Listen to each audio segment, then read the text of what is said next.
Biology के इस channel वंश बायोलॉजी में आपका स्वागत है। मैं विवेक वंश।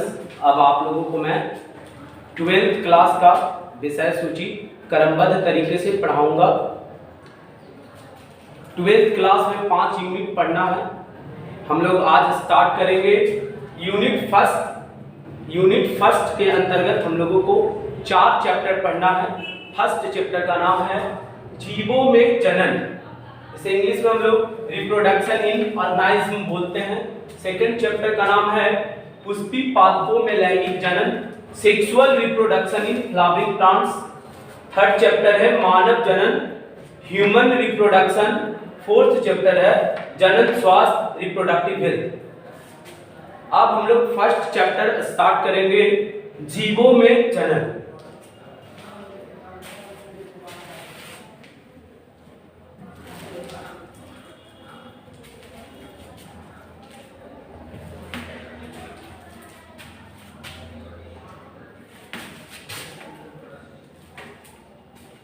फर्स्ट चैप्टर जीवों में जनन हम लोग स्टार्ट करते हैं। फर्स्ट क्वेश्चन है जीवन अवधि, इसे हम लोग इंग्लिश में लाइफ स्पान कहते हैं।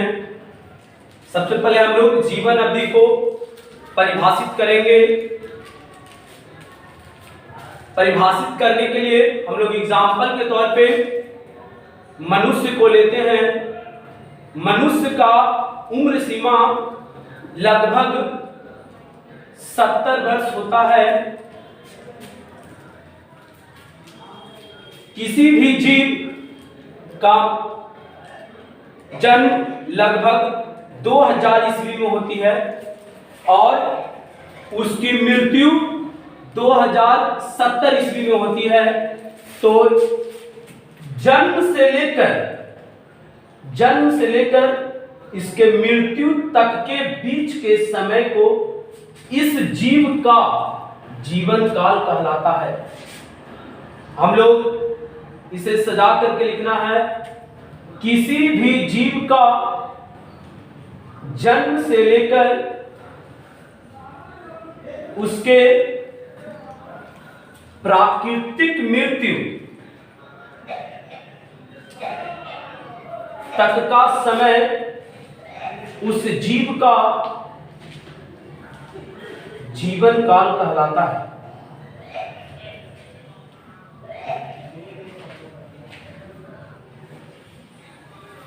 किसी भी जीव के जन्म से लेकर उसके प्राकृतिक मृत्यु तक का समय उस जीव का जीवन काल कहलाता है। जिस जीव का हम लोग चर्चा करेंगे उस जीव का ही जीवन अवधि कहलाएगा। जैसे अगर हम चर्चा करेंगे बंदर का चर्चा करेंगे, बंदर का उम्र सीमा लगभग 26 वर्ष होता है। तो 26 वर्ष इस बंदर का जीवन अवधि हुआ। जीवन अवधि को प्रत्येक जीवों का जीवन अवधि अलग अलग होता है।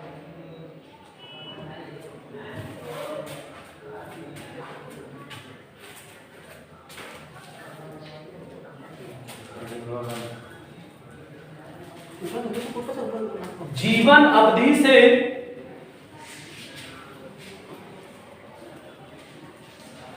जीवन अवधि एग्जाम्पल के तौर पर हम लोग मनुष्य को लिए थे और मनुष्य का जीवन अवधि लगभग 70 वर्ष होता है।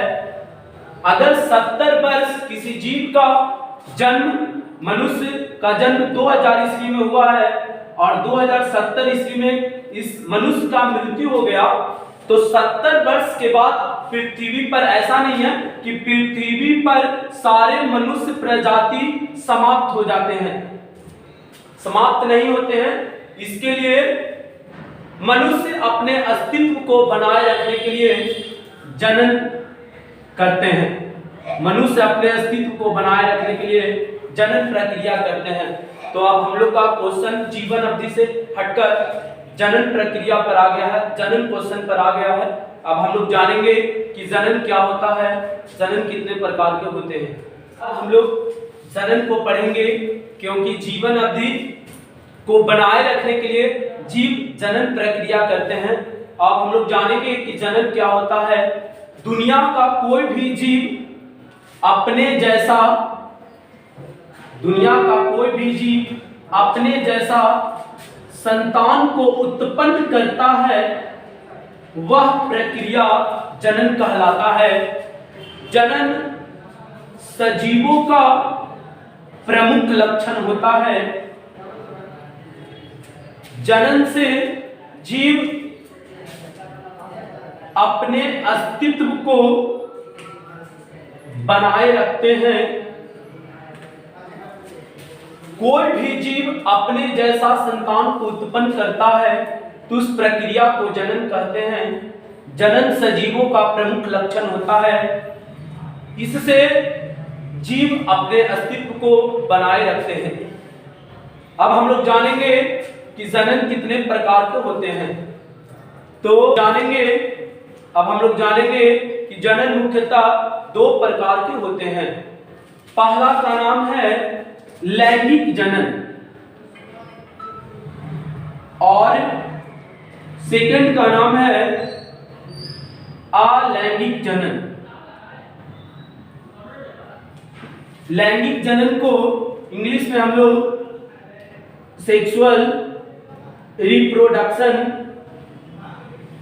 कहते हैं और अलैंगिक जनन को एसेक्सुअल रिप्रोडक्शन कहते हैं। फिर से एक बार ध्यान दें, कोई भी जीव अपने जैसा संतान को उत्पन्न करता है, उस प्रक्रिया को जनन कहते हैं। जनन सजीवों का प्रमुख लक्षण होता है। इससे जीव अपने अस्तित्व को बनाए रखते हैं। जनन दो प्रकार के होते हैं। लैंगिक जनन, जिसे हम लोग सेक्सुअल रिप्रोडक्शन बोलते हैं, और दूसरा है अलैंगिक जनन, जिसे एसेक्सुअल रिप्रोडक्शन बोलते हैं। अब हम लोग जानेंगे कि लैंगिक जनन क्या है और अलैंगिक जनन क्या है। अब हम लोग पहले अलैंगिक जनन के बारे में, एसेक्सुअल रिप्रोडक्शन के बारे में जानेंगे।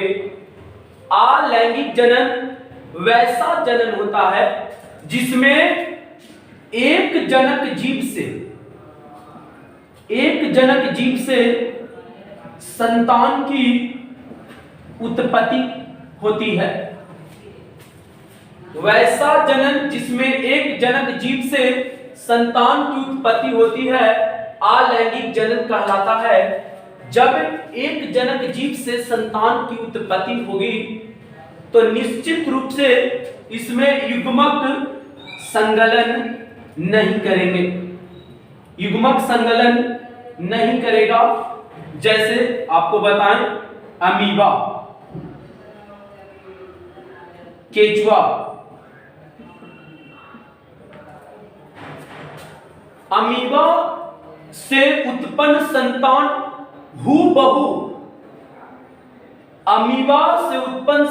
हूबहू अपने जनक के जैसा ही दिखाई पड़ता है, आनुवांशिक रूप से भी और शारीरिक रूप से भी, जिसे हम लोग क्लोन कहते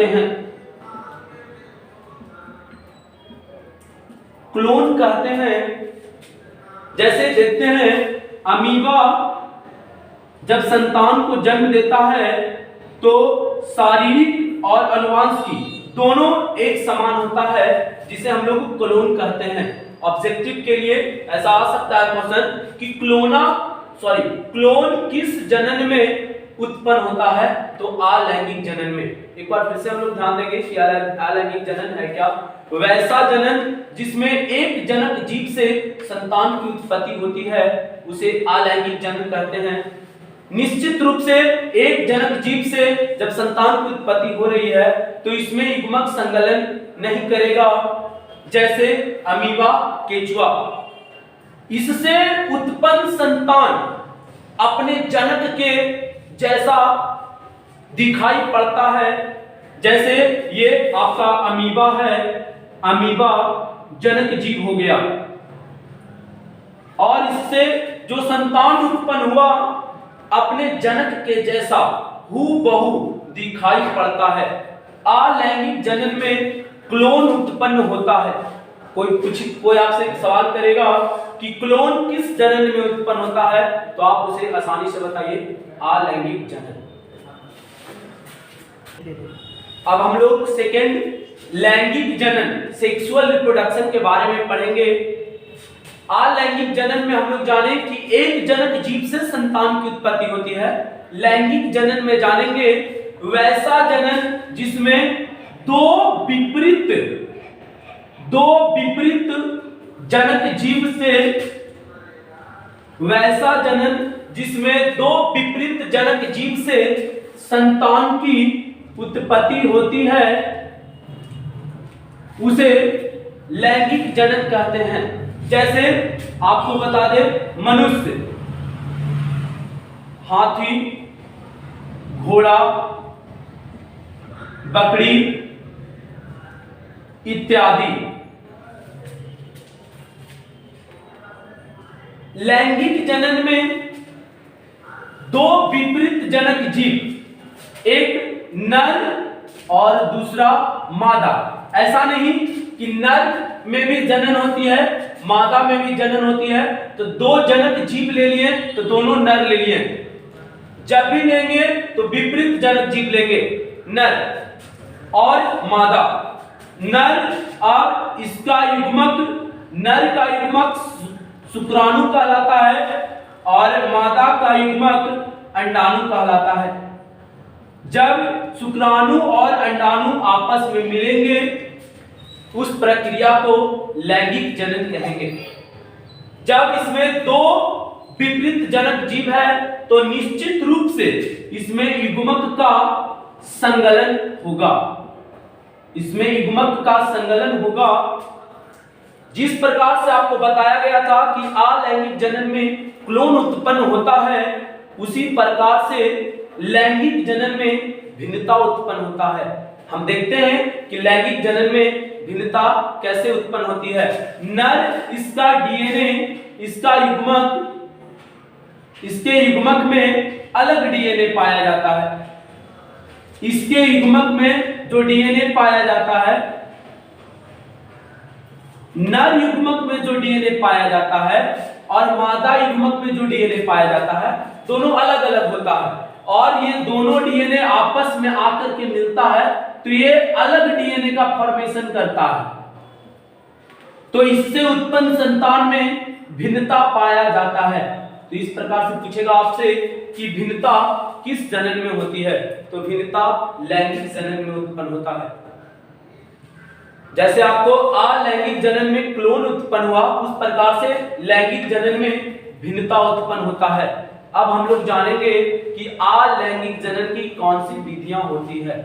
अभी तक जितने आप टॉपिक पढ़े, जीवन अवधि क्या है, जनन क्या है, जनन दो प्रकार के, लैंगिक जनन और अलैंगिक जनन, उसमें से कुछ क्वेश्चन दिया गया है, उसको आपको बना करके मेरे टेलीग्राम चैनल पे आपको सेंड करना होगा।